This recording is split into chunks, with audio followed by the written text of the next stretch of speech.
เข้าวันนี้เรามาต่อข้าวนะครับภาษากำเมืองนะครับได้ไปอยู่7 บทแล้วนะครับ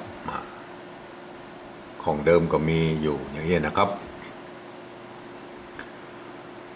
กำเมืองภาษาล้านนาเฮานี้ปุ่นดีใจขึ้นจื่นมึนม่วนหู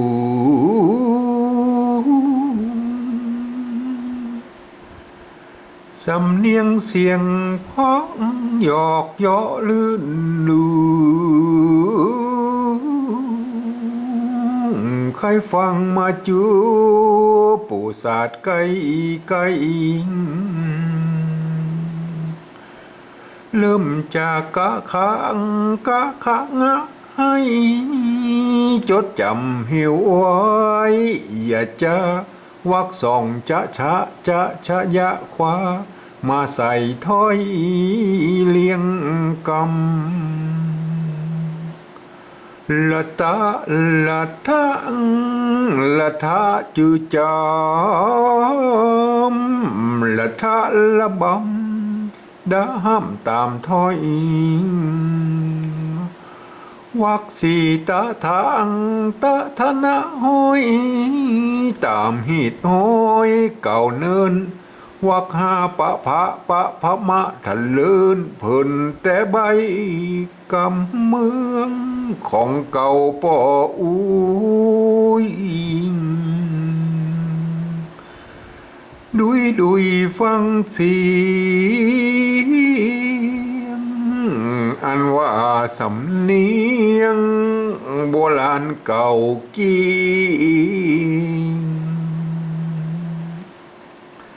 สังพองกำเหลืออุเหียตีนนี้กำกึดดีป่องแต่เฮ่งพ่ำสอนเอาตอนอุแวกอกหูอ้อกำตายพ่อแม่ล้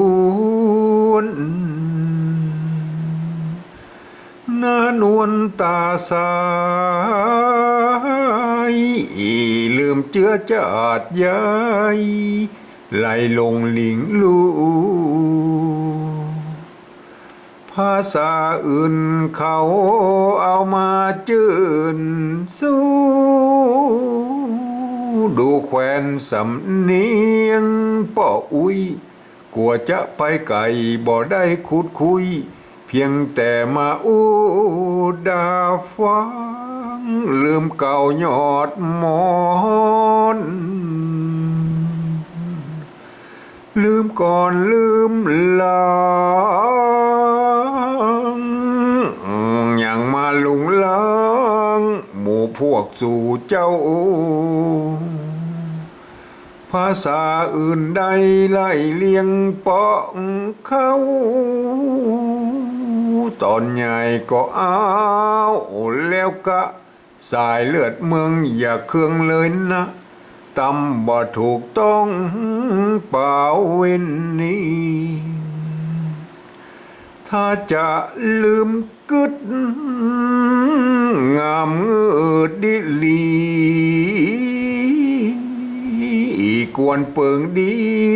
บ่สั่งสรรอู้อะไรทำไมสามไว้จื่นสู้อย่างมาอินดูเจ็ดลำบ่มีเปิ้นฝงทรงสิ่งกากรรมจิงเกิดผมด้อยตามมาอูเมืองบ่จัดเหมือนหาดอูจาไตปนละนาจะเหลี่ยมจะเกี่ยมวันนี้ก็ความจริงนะครับจะต้องเป็นบาทอันนี้เห็นไหมครับบาทสลัดขึ้นเนี่ยเจ็ดล้ำนะพอดีวันนี้เราจะรวมบาทนะครับฉันทลักษณ์รวมบาทเรามาดูนะครับ ความจริงเราต้องแต่งเป็น ฉ ฉันทลักษณ์บาทสลัดขึ้นนะครับเห็นไหมครับอู้เมืองบ่จัดเหมือนฮัดอู้จ่าไตปนละนาจะเหลี่ยมจะเกี้ยมเห็นไหมมันจะเหลี่ยมจะเกี้ยมจะเหลี่ยมจะเกี้ยมนะครับทีนี้ความจริงแล้วมันจะต้องเป็นบาทนี้นะครับบาทสลัดขึ้นนะครับแล้วมาต่อด้วยบาทสลัดลงนี่เห็นไหมในความเป็นจริงเราเป็นนี่ตอนนี้เราจะเอาสองอันนี้มารวมบาทกันนะครับในโบราณพวกเรารวมกันนะครับมันรวมกันเสร็จแล้วมันก็จะเหลือบาทเดียวนะครับบาทรวมบาทก็คือบาทนี้นะครับเห็นไหมขั้นแรกนะครับเอาสองวรรคแรกของบาทนี่ก่อนมาตั้งไว้ก่อนเนี่ยเห็นไหมครับตั้งไว้ก่อนนะครับตั้งไว้ก่อนนะครับตั้งไว้ก่อนเสร็จแล้วก็เอาบาทนี้นะครับบาทสุดท้ายของบาทสลัดลงเนี่ยนะครับเห็นไหมครับเสียงสามัญก็จัตวาสามัญกับสามัญเนี่ยนะเสียงสองตัวสุดท้ายเนี่ยมาตั้งตรงนี้นะครับเห็นไหมเป็นบาทที่สี่นะครับเสร็จแล้วก็มาแต่งเอาวรรคที่สามเนี่ยแต่ง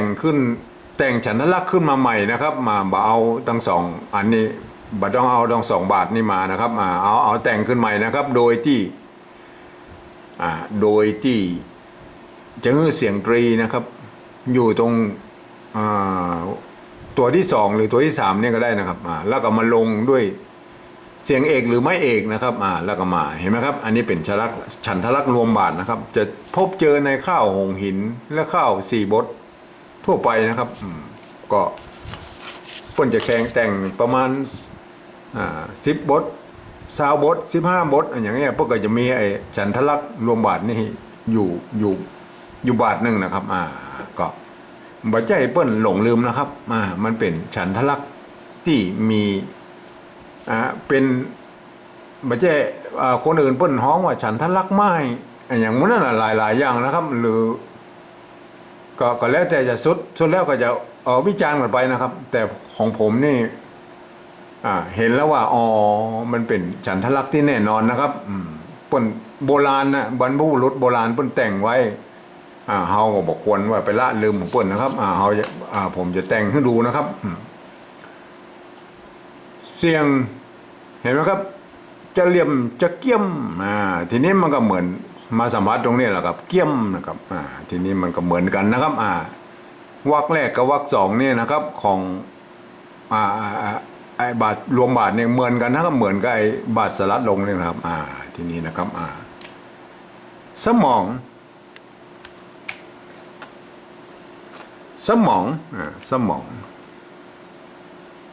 นี่เขาก็เอามาซ้อนกันนะครับเห็นไหมครับเอามาซ้อนกันนี่ก็อ่านเป็นสมองนะครับถ้าเราเอาแยกกันมันก็ไม่ต้องเอาตัวหานำนะครับเป็นสมองไม่ใช่ถ้าบัดใส่นะครับสมองนั่นกานั่นกานะครับใช่ไหมเสียงสามัญหรือจัตวานะครับกาเสียงสามัญนะครับกาสมองนั่นกานึกว่าแ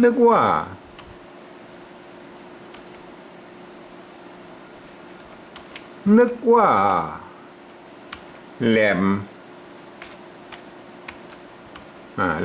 นะครับแหลม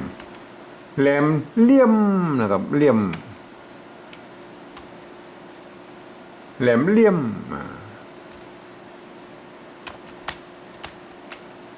แหลมเลี่ยมเห็นไหมครับเหมือนกันเลยนะครับสมมติไอ้บาทนี้หรือเขาจะเอาบาทเดิมของเพิ่นอย่างนี้ก็อันเดียวกันนะครับเห็นไหมอันเดียวกันนะเหมือนกันนะครับเหมือนกันนะต่อไปนี้ก็คือวรรคที่สามนี่ก็คือแต่งฉันทลักษณ์ขึ้นมาใหม่นะครับเห็นไหมครับแต่งฉันทลักษณ์ขึ้นมาใหม่ก็คือจะมีเสียงตรีอยู่ตัวที่สามหรือตัวที่สองนี่นะครับแล้วก็ลงด้วยเสียงเอกนะครับหรือไม่เอกนะครับตรงนี้นะครับหรืออาจจะมี3 ตัวก็ได้นะครับตี้แต่ที่แต่เสียงตีแล้วนะครับ แล้วก็ลงมาเสียงเอกหรือไม่เอกนะครับที่แต่ก็ก็นะครับที่แต่ก็เห็นไหมเสียงตีแล้วก็เอกนะครับหรือไม่เอกนะครับหรือเสียงโทไม่เอกมันก็ได้นะครับทีนี้สองตัวสุดท้ายนี่ไหมครับสองตัวสุดท้ายเนี่ยก็มาจากนี่ครับมาจากวักสลัดลงนี่นะครับเห็นไหมบาดสลัดลงเนี่ยเห็นไหมเห็นไหมความจริงมันจะต้องสลัดห่างขึ้นเห็นไหมอันนี้มันสลัดห่างลงนะครับเห็นไหมเสียงจัตวาสามัญหรือสามัญจัตวาเนี่ยเสียงสามัญเนี่ยนะครับเห็นไหมครับสองตัวเนี่ยเห็นไหมก็มาลงแบบนี้เลยนะครับที่แต่ก็คนเมืองคนนะครับคนสามัญนะครับสามัญนะครับคนเมืองเห็นไหมเป็นฉันทลักษณ์รวมบาทนะครับเอา2 บาทนั้นมารวมกันนะเห็นไหมทีนี้เขามาเขียนเป็นภาษาปริวัติแบบที่2นะครับก็คือการที่เอายืมเอาอักษรไทยมาปรับเทียบเพื่อเป็นอักษรล้านนานะครับแล้วก็เขียนไปตามแบบภาษาไทยนั่นนะครับก็ผสมผสานกันไปนะครับก็มันเป็นอักษรล้านนานะครับยืมตัวสอเสืออย่างมาเป็นตัวซะนะครับเห็นไหมครับยืมตัวสอเสือนะครับมาเป็นตัวซะนะครับดูมันมีตัวมะเห็นไหมครับมะมันมีตัวกันย้อนนะครับเนี่ยสมองนั้นเห็นไหมนั้นกายืมตัวคอควายนั่นเป็นตัวกะนะครับอ่านว่ากานะครับเห็นไหมครับสมองนั้นกานึกว่าแหลมเลี่ยมนะครับเลี่ยม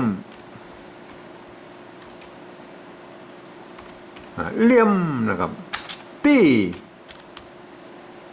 แต่นะครับยืมตัวทอทหารมาเป็นตัวตะนะครับตัวตะตี้แต่นะครับตี้แต่อ่านว่าตี้แต่ก็นะครับก็ตัวนี้ตัวกะนะครับใส่ไม่เอกไว้นะครับไม่ก่อเนี่ยเหมามาแล้วนะครับก็อ่านว่าก็นะครับความจริงแล้วอ่านว่าก็นะครับเขียนมาก็แต่ในการจ้อยในการอะไรแอคเซนต์ออกอ่านแล้วมันออกไปตั้งก่อนะครับคนนะครับคนเมืองก็ตัวนี้เอาตัวขะนะครับยืมตัวขะมาปรับเทียบมันเป็นตัวข้อคนนะครับมาเป็นตัวขะเนี่ยนะครับคนเมืองนะครับเมืองทีนี้เรามาเขียนเป็นภาษาปริวัติแบบที่3ดูนะครับก็คือการที่เอาภาษาไทยทั้งดุนมาเขียนตามสำเนียงกำอู้ภาษาละนาดังบนนะครับเสียงของมันได้เขียนไปตามนั้นนะครับแต่ก็ยังว่ามันก็ยังมีข้อจำกัดอยู่บางประการนะครับอย่างเช่นเสียงโทพิเศษกับโทนี่มันเหมือนกันนะครับมันก็ในการพันเสียงของระบบภาษาละนากับภาษาไทยมันเหมือนกันนะครับเพราะฉะนั้นมันจะไปผิดเพี้ยนกันตรงโทกับโทพิเศษเนี่ยนะครับมันเหมือนกันนะครับและตัวยอยักษ์ละนาแล้วมันมีอยู่3ตัวนะครับทีนี้ของภาษาไทยมันมี2ตัวนะครับมันก็อย่างว่ามันก็จะต้องดัดแปลงไปตามนั้นนะครับสมองนะครับตัวนี้ก็อ่านว่าสะหมองก็ตัวนี้หยวนได้นะครับหยวนได้ว่ามันต้องไปใส่ไม้จรวาก็ได้นะครับสะหมองหรือจะสะกดเป็นสะก็ได้สะหมองนี่เอาแค่นี้ก็สะหมองนะครับนั้นเอาแค่นี้ก็ยังได้นะครับนั้นกานะครับนั้นกาได้ยินเสียงกาแล้วมันต้องกอไก่ครับกอไก่สระอากับกานะครับอ่านว่ากานะครับอันนี้ก็อ่านว่ากานะแบบ2นะก็เอาไปต้องแอบดูก็พอนะครับนึกนะครับนึกว่าแหลมเลี่ยมนี่เนี่ยเสียงโทพิเศษแล้วก็เลี่ยมนะครับตัวเจ้าปัญหานะครับเลี่ยมนะครับ ตัวละนะครับโดนไม้ขอจ้างไว้เลี่ยมนะครับในภาษาละนานะครับตัวนี้ยืมตัวหอตัวละมาเป็นตัวละนะครับก็โดนไม้ขอจ้างไว้เลี่ยมนะครับตั้งรูปนี้นะครับอันแบบสองนี่อ่านแบบภาษาละนานะครับใจหลักการภาษาละนาตั้งรูปนี้เราเอาภาษาไทยมาเขียนนะครับต้องอ่านแบบภาษาไทยนะครับแหลมเลี่ยมเลี่ยมมันเสียงโทปกตินะครับไม่ใช่เลี่ยมเห็นไหมเลี่ยมกับเลี่ยมมันคนละเสียงนะครับไม่ใช่เสียงเดียวกันนะครับภาษาไทยเป็นอ่านแหลมเลี่ยมนะครับเลี่ยมมันโทปกตินะอย่างนี้มันเลี่ยมตำบลมันมาได้นะครับมันจะไปเปิบมาได้นะครับขี้ตูจะไปตูว่ามันเป็นมาไปมาได้นะครับเป็นไปมาได้นะครับหน้าตามันก็เหมือนกันก็จริงนะครับเขียนเห็นไหมเขียนเหมือนกันนะครับแต่มันใจคนละหลักการภาษาละอ่านนะครับอันกลางนี่อันแบบสองนี่เพิ่นใจหลักการภาษาละนาอ่านนะครับอันนี้คือตัวละนะครับอันนี้คือตัวต้าตัวก้านะครับตัวข้านะครับเห็นไหมอันลุ่มเรืออันลุ่มนี่ภาษาไทยนะครับตัวนอนหนูนะครับตัววอแหวนนะตัวหอหีบตัวลอลิงตัวมอม้าเห็นไหมครับมันคนละหลักการนะครับอันนั้นเปิ้นแบบสองนี่เปิ้นปรับเทียบไปแล้วนะครับว่าเป็นภาษาละนานะครับอันรูปนี้มันเป็นภาษาไทยนะครับต้องอ่านแบบภาษาไทยกับแหลมเลี่ยมนะครับมันเปิ้นบ่มีไม้โทพิเศษเงื่อนะครับในภาษาไทยเพราะฉะนั้นมันเขียนไม่ได้หรอกครับยกเว้นว่าเราจะต้องดัดแปลงตัวนี้นะครับในส่วนตัวผมก็เอาจุดประดับไว้เพื่อเปลี่ยนที่สังเกตนะครับว่าไอ้กรรมที่มีจุดหลังนี่ก็ประกอบไม่โทนี่นะอ่านออกเสียงโทพิเศษนะครับเลี่ยมตัวบนปุ่นเห็นไหมครับเลี่ยมเห็นไหมผมไปหันคนอื่นปุ่นใจตัวเอียงนะครับก็มีความคิดสร้างสรรค์ที่ดีนะครับว่าเอาหาทางที่จะเอาภาษาไทยมาเขียนกำเมืองเนี่ยนะก็เป็นความคิดสร้างสรรค์ที่ดีนะครับใครจะใจตัวเอียงตัวหนาตัวขีดเส้นใต้ก็สุดแล้วแต่นะครับจะสรรหาเปลี่ยนตัวนี้ตัวเดียวนะครับเพราะว่ามันตัวนี้มันบรรทุกเปิ้ลนะครับมันบรรทุกทำนองคลองทำเปิ้ลนะครับมันต้องไปเปลี่ยนที่อื่นนะครับคือมันยุ่งยากนะครับที่อื่นบางผมไปหันคนอื่นมาเปลี่ยนไปเรื่อยนะครับเปลี่ยนไปเป็น10-20จุดป่ะนะครับเปลี่ยนไปเรื่อยมันก็เปลี่ยนระบบเปลี่ยนทั้งระบบเลยนะครับมันก็อ่านเพี้ยนหมดแหละครับคนมาอ่านเพี้ยนอันนี้เปลี่ยนที่เดียวนะครับอ่านที่เดียวเนี่ยนะแล้วก็อันอื่นเฮามันต้องไปเปลี่ยนเบิ้ลนะครับจะเขียนได้กู้เสียงเลยนะครับในภาษาเอาภาษาไทยมาเขียนเนี่ยนะครับยกเว้นอย่างยกเว้นเสียงโทพิเศษเนี่ยเขียนมาได้นะครับตี้นะครับตี้ทีนี้เห็นไหมตี้ตีเห็นไหม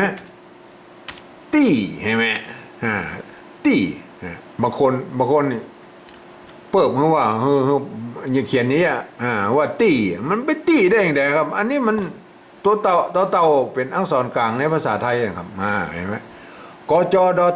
ตบปอเห็นไหมเปิ้นโดนมาเอกอีเปิ้นก็ตีครับจะไปเปิบว่าไปเป็นตี้ได้เลยครับมันมาได้นะครับบางคนมาเขียนอย่างนี้ตีจะให้อ่านเป็นตีเป็นมันคนไทยเพิ่งอ่านตีครับยกเว้นไปอ่านคนเดียวนะครับอ่านคนเดียวได้อ่านหมู่กลุ่มเดียวกันได้นะครับแต่จะมาอ่านให้คนทั่วไปมาอ่านมันก็ปุ่นพจน์จดออกไอ้ข้าวบ้านศพปุ่นนะครับอ่านไทยป่นเมืองนะครับมันเป็นอันนะครับตี้นะครับตี้ก็ต้องใจไม่โทอย่างนี้นะเห็นไหม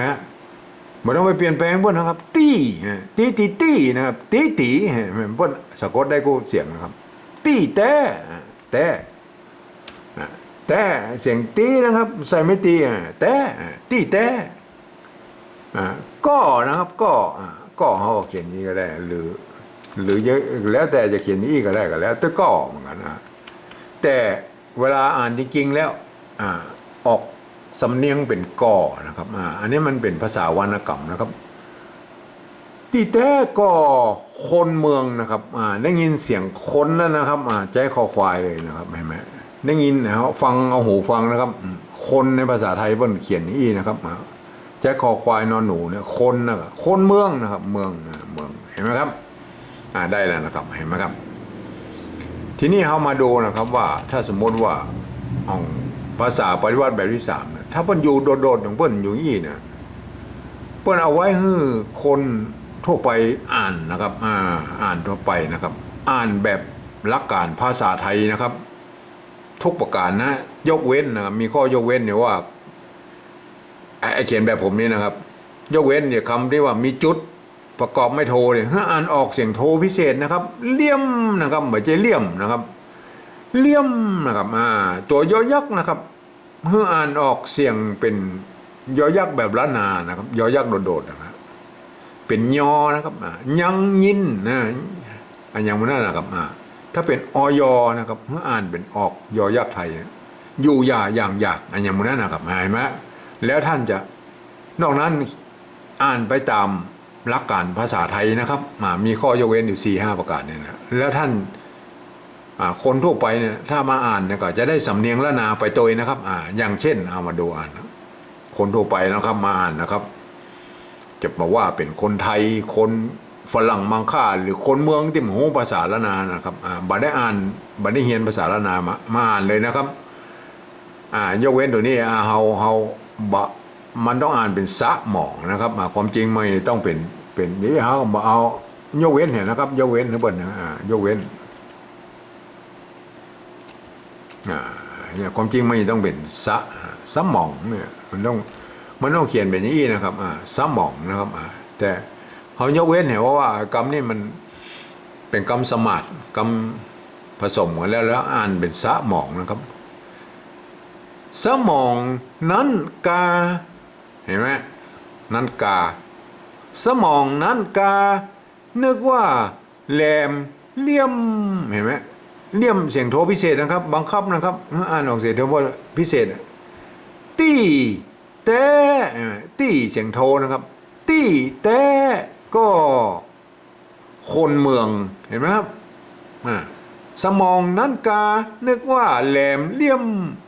ตี้แต่ก็คนเมืองโทษทีมันจะเมียงนะ มันสลดสลั่นไปนะมันประแลดไปนะครับสำหรับไอ้แบบที่สองนี่เนาะครับแบบที่สองนี่เปิ้นจุดประสงค์แล้วเปิ้นไม่ได้ให้คนทั่วไปมาเข้ามาอ่านนะครับเปิ้นเอาเขียนไว้เทียบเพื่อภาษาละนาทางบนพุ่นมันสูญหายไปเพื่อก็จะปริวัติกับไปเป็นภาษาละนาได้นะครับเพราะว่าอันไส้ในนี่มันปรับเทียบมาเป็นภาษาละนาแล้วหมดนะครับตัวสะตัวมะนะตัวตัวงะนะเห็นไหมตัวนะเห็นไหมมันเป็นภาษาละนาหมดในนะครับถ้าคนที่ทั่วไปที่บอกโง่อีโนอีนี่นะครับมาอ่านนะครับมันก็จะสำเนียงมันก็จะเบี้ยวไปนะครับก็อย่างเช่นสมองนั้นคานึกว่าแหลมเลี่ยมที่แท้ข้อคนเมืองเห็นไหมไปเลยนะครับมันบ่ได้แล้วนะมันบ่ใจเมืองแล้วนะมันบ่ใจอย่างนี้นะครับถ้าเราจะไปกรุงเทพนะครับเลยนครสวรรค์ไปกันเลี้ยวขวาก็ต้าน้ำอ้อยปุ้นเลยเนี่ยพดจดออกสุพรรณวะนะครับมันอย่างนั้นนะมันบ่ได้นะครับเอาไว้ให้คนที่เปิ้นหูภาษาละนาเรียนภาษาละนามาอ่านนะครับเปิ้นก็จะใช้หลักการภาษาละนาอ่านนะครับเพราะว่าไส้ในเหล่านี้มันเป็นอักษรละนานะครับพวกก็จะอ่านสมองนั้นกานึกว่าแหลมเลี่ยมที่แต่ก็คนเมืองเห็นไหมครับมันดิ้นบอกนะครับว่าต้องอ่านอย่างอี้นะครับสำหรับภาษาละนาก็เง่าเปิ้นอีหรอกครับเปิ้นยี่เปิ้นบ่มีปัญหาอย่างแรกนะครับเพราะว่าของเปิ้นก็คือรับภาษาละนาทั้งนั้นนะครับก็ 100% นะครับถึงแม้ว่าจะเขียนได้หลายแบบนะครับมาหลายที่หลายตังอย่างไรก็จ้างนะครับเขียนจะได้ก็อ่านไปอย่างนั้นนะครับมันดิ้นบ่ออกนะครับภาษาละนาเก่าเงาของเปิ้นอี้นะครับสมองนั่นกานึกว่าแหลมเลี่ยมที่แต่ก็คนเมืองเห็นไหมครับแล้วเปิ้นบ่มีปัญหายังมาเขียน2อย่าง3อย่างนี้อย่างนะครับก็อย่างว่านะครับปัจจุบันนี่มันถ้าเฮาบ่อนุรักษ์กันไว้มันจะสูญหายแล้วนะครับมันบ่มีภัยใจแล้วนะยกเว้นมันอยู่ใน อ่าบับสาใบลานมันก็หมดกินอันยังกินมันก็จะหมดไปแล้วนะครับเพราะฉะนั้นเรามาเอามาช่วยกันอนุรักษ์นะครับเรามาเขียนก็แรกๆนี่เขาก็จะเขียนแบบ2แบบ3ให้ดูก่อนนะครับถ้าสมมติว่าคนเอาหู้นักๆแล้วบ่เขียนแล้วครับจะเขียนแบบภาษาละนาตำบลพูดอย่างเดียวนะครับก็มีคนเอาไปใจนะครับเปลี่ยนแผวปลัดเทศบาลนะครับอยู่พุ่นเสนาพุ่นนะครับเปิ้นใจภาษาเมืองเลยนะครับละนานี่บันทึกเขียนชีวิตประจำวันนะครับมีคนใจนะครับผมก็ชื่นชมเลยนะครับขอยินดีที่มาช่วยกันอนุรักษ์ไว้นะครับ